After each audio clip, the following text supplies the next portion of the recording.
Hi, I'm John Almarode, and first and foremost, I'm a teacher.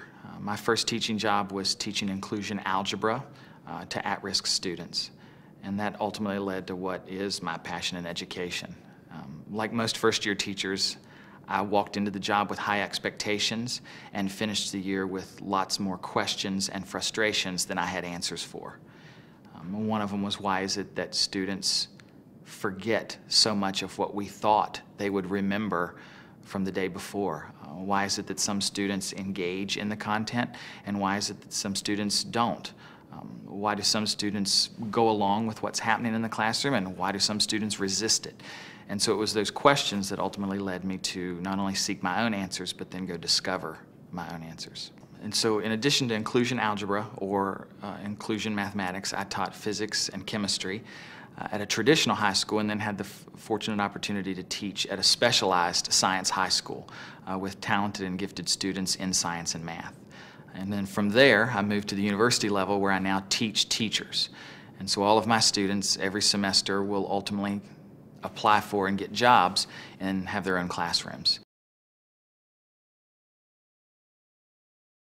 So my challenges in the classroom as a classroom teacher led to my interest in student engagement.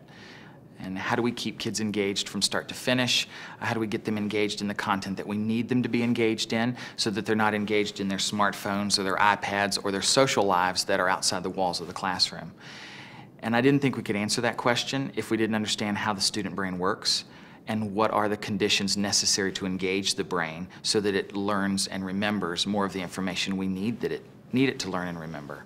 And so most of my work, in fact almost all of my work, is how to engage the student brain, what environmental conditions do that in the science and math classroom, but also in the K-12 classroom overall. My passion is the student. Every day I get up and go to work, and I get to work with students who are going to be teachers. When I taught high school, I got to work with adolescents in science and math. The passion for me is the opportunity and the ability to work with students, to see the aha moment, to see it, to see the connections, to see it when they connect to the material and when they connect to you, and then use that material or use those experiences in their life. And so the passion is really all about the teaching. The rest of it is just peripheral or icing on the cake.